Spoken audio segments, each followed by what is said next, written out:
예, 안녕하십니까. 황태순TV의 황태순입니다. 오늘 2019년 12월 20일 금요일입니다.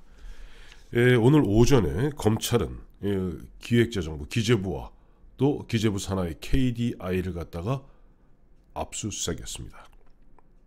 울산 부정선거 관련해서 당시에 기재부가 산재모 병원과 관련해서 어떠한 역할을 했는지, 또 보면은 당시 송철호 후보자의 그와 저와 같은 공공병원 공약과 관련해서 어떤 일을 했는지 기획재정부와 또 KDI를 압수수색했습니다.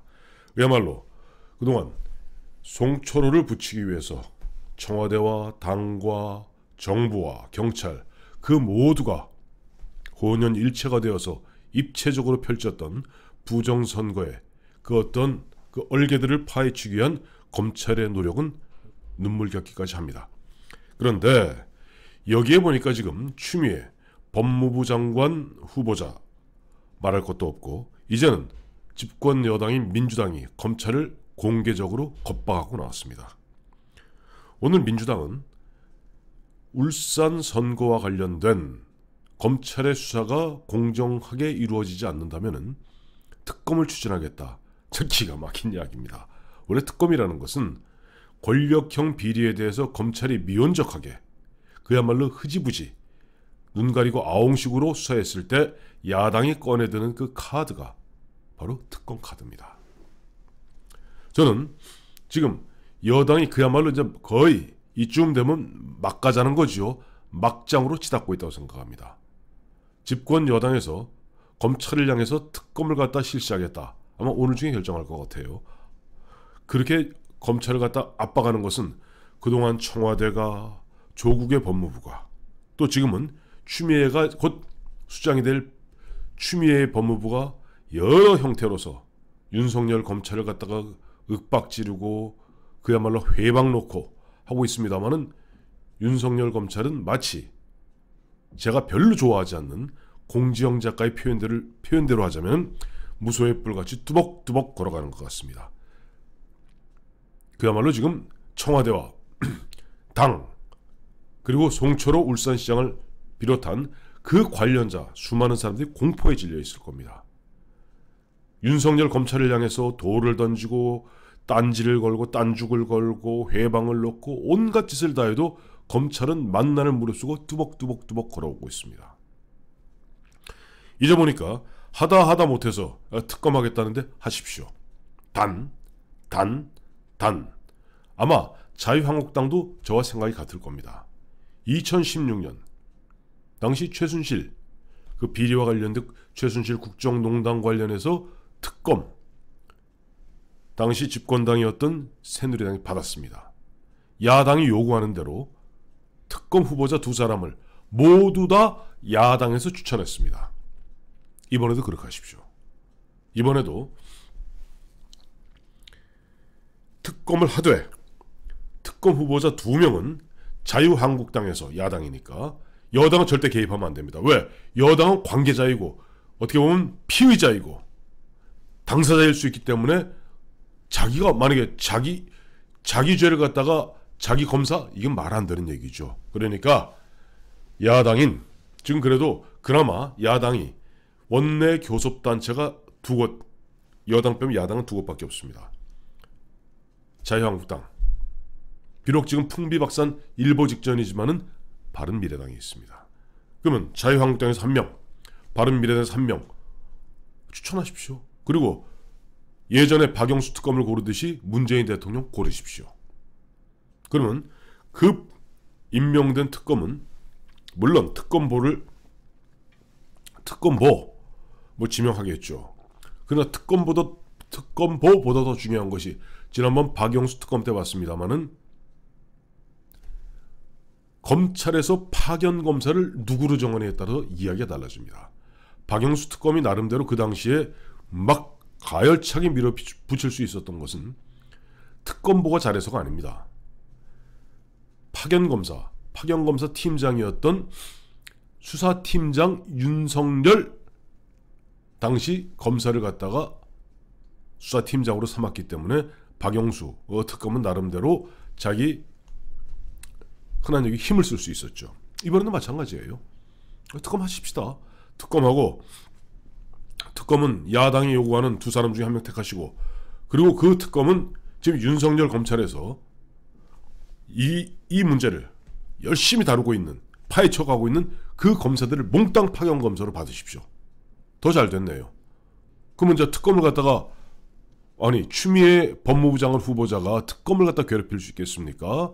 문재인 대통령이 자기가 임명한 특검을 괴롭히기 쉽겠습니까? 자, 지금 이런 식으로 검찰이 뚜벅뚜벅 걸어가니까 지금 검찰의 수사는 크게 4단계로 지금 이루어지고 있습니다. 첫째, 청와대를 향한 화살입니다. 물론 최종적으로는 전 문재인 대통령이 뒤에 있다고 봅니다만, 일단은 송병기 부시장, 그다음에 임동호 전 최고위원 등의 진술과 기록 등에 나온 걸 봤을 때, 당시 이 송철호 후보자, 송철호 변호사를 갖다가 교통정리해주고 그 다음에 어떤 주변의 경쟁 상대에게 누구 자리를 주고 거의 개입했다는 임종석 비서실장, 한병도 당시 정무수석, 그 다음에 조국 민정수석, 거기에서 보면 경찰과 이런저런 그야말로 선거 조작, 수사 조작을 했던 백원우 당시 민정비서관 등 이 사람들이 1타겟입니다. 두 번째 타겟은 바로 당입니다. 마침 보니까 임동호 전 최고위원이 나와서 검찰에 나와서 연일 진술하고 있는 것은 이런 얘기도 하고 있습니다. 송병기 그 기록에 보면은 문재인 대통령이 나 임동호를 미워한다는 기록을 보았다 라고 얘기하는데, 마침 작년 지방선거가 있을 무렵이었던 2018년 4월 2일 날 당시 심규명 변호사, 임동호 최고위원, 그리고 송철호 변호사 다 면접을 봤답니다. 그리고 그 다음날 4월 3일 날 송철호 변호사를 갖다 단독 후보로, 그리고 심규명과 임동호 너희는 자격이 없다는 식으로 떨고 왔다는 거예요. 근데 송병기 부시장의 메모에 보면은 이렇게 되어 있답니다. 송철호가 경선을 하게 되었을 경우에는 임동호한테 진다. 왜? 송철호는 8번 출마했지만은 민주당으로 나왔다, 무소속으로 나왔다가 또 무슨 저쪽 무슨 뭐 통진 정의당으로 나왔다가 하도 보면 철새 마냥 왔다 갔다 해서 울산에 뿌리가 없다는 거예요. 그에 반해서 임동호 최고위원은 최고위원이 될 수 2017년이죠. 2017년 정권이 바뀌고 최고위원에 임명될 정도로 나름대로 그 어려운 가운데 울산에서 민주당을 지켜왔다는 겁니다. 그래서 임동호 압도적이죠. 경선하게 되었을 경우는. 그러니까 이제 임동호를 뭐 오사카 총영사, 뭐 고베 총영사, 그다음에 울산 항만공사 사장, 한국 동서발전 뭐 사장 등등으로 혼옥이 꼬드겼다는 거 아닙니까?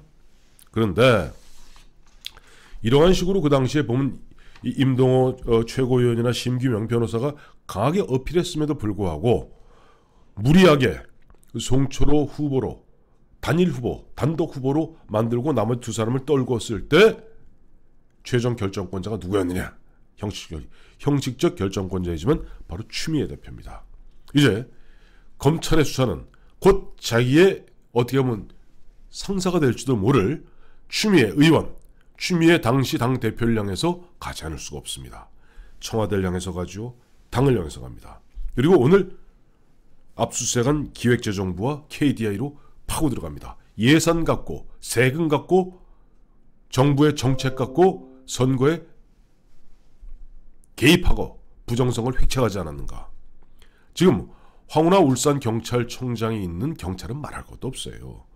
이러다 보니까 지금 앞서 말씀드린 대로 민주당에서는 아마 자기 입에서 나왔겠습니까? 그런 비상식적인 얘기가 아마 청와대에서 하청받았겠죠. 특별검사 추진하겠다. 검찰이 검찰한테 하는 이야기는, 검찰 너 지금 이 선에서 대충 좀 마무리해줘. 그냥 우리 아무것도 없는 걸로 해줘. 안 그러고 너 계속 파고들면 우리 특검할 거야. 너희 뺏을 거야. 그런데 앞서 제가 말씀드린 대로 특검하면요, 특검은 야당이 추천한 후보 중에 고르시고, 그 다음에 그 특검은 현재 열심히 일하고 있는 검찰의 에이스 검사들을 갖다가 파견 검사로 할애받으십시오. 그러면 수사의 일관성도 유지할 수 있고, 그다음에 정치적 중립성도 특검이 외압으로부터 방어할 수 있겠죠. 왜? 야당이 추천한 특검이니까. 이런 가운데 오늘 보니까 한국갤럽에서 뭐 매주 한국갤럽 금요일마다 그 이제 여론조사 결과 나옵니다만 그동안 흔한 얘기로 보합세라고 그러죠. 문재인 대통령의 지지율이 뭐 엎치락 뒤치락 보합세입니다만 저도 이 숫자는 그대로 믿지는 않아요. 근데 핵심적인 건 뭐냐니까 전주에 비해서 보면 잘한다가 49에서 44로 5%포인트 폭락했다는 겁니다. 그동안 쭉 어쨌든 뭐 49, 48, 47 하다가 딱 일주일 만에 5%포인트 문재인 대통령 잘한다 44, 잘못한다 46. 물론 뭐 데드크로스가 넘었습니다만은 49에서 44, 즉 5%포인트 폭락하라는 그 순간에 민주당의 지지율도 그동안 40을 쭉 넘었는데 42에서 37로 똑같이 5%포인트가 빠졌습니다. 이게 뭐냐? 국민들은 정직하고 정확하고 침묵을 지키는 것 같지만은 다 보고 있다는 겁니다. 이런 가운데 문재인 대통령은 할 말이 없어요. 청와대가, 당이, 정부가. 왜? 문재인 대통령은 자기 최고 소원이 송철호가 시장되는 거라면서요. 대통령이 그런 얘기했는데 비서실장, 정무수석, 민정수석 또 이 사람들은 저 정부를 갖다 하는 얘기로 압박을 넣어서 정부에서도 보면 기재부가 나서고 그 다음에 보면 KDI가 나서 그럴듯하게 데이터 조작하고 그래서 당시 김기현 울산시장 자유한국당 소속입니다만은 김기현 시장의 공약이자 박근혜 정부 시절부터 추진해왔던 산재모 병원 이거 갖다가 선거 보름 앞두고 예비 타당성 조사에서 탈락시키지 않았어요. 그리고 송철호 후보가 내걸었던 마치 공공병원이 될 듯이 얘기했는데 이게 안 된 거예요. 참 이건 진짜 이거 검찰이 반드시 밝혀야 됩니다. 뭐냐니까 김기현의 산재모 병원을 아웃시키고 공공병원이 될 듯이 얘기했는데 안 되거든요. 그러니까 결국 우여곡절 끝에 올해 1월 달에 산재모 병원을 살리기 위해서 산재모 병원을 살린 거예요. 그러니까 산업재해 전문 공공병원. 참. 그러니까 김기현 후보가 내걸었던 산재모 병원이 정답이었던 겁니다. 근데 그것을 송철호를 갖다가 무리하게 당선시키기 위해서 김기현의 산재모 병원을 예비 타당성 조사 타당치 않다. 그래서 아웃시키고 마치 공공병원 될 듯이 얘기했습니다만은 안 되니까 결국 6개월 동안 다시 돌고 돌아서 원래 김기현 시장 후보가 김기현 당시 시장이 내걸었던 산재모 병원에다가 뒤에 공공자 하나 더 붙여서 산업재 산재 전문 공공병원으로 올 1월 달에 추진하기로 했다는 겁니다. 이건 사실 이런 일이 이거야말로 진짜 국기문란이고 이거야말로 국정농단이 아니고 무엇이겠습니까? 이런 가운데 문재인 대통령을 향한 국민들의 시각 따가워지니 문재인 대통령 뭐 최근에 보니까 어제 그제던가요? 어디 갑자기 예고에도 없이 어디 공장 가서 또 보면 사람들하고 밥 먹으면서 뭐 걱정하는 듯 이른바 또 쇼를 하고 있습니다. 국민들이 바라는 건 그런 거 아니지 않습니까? 문재인 대통령 이제 제발 쇼는 그만하세요. 좋은 노래도 좋은 꽃노래도 3번이면 족할 뿐입니다. 지금 2년 반이 넘어서 계속 꽃노래 부리고 언제까지 국민들을 기망하고 국민들을 현혹하려 드십니까?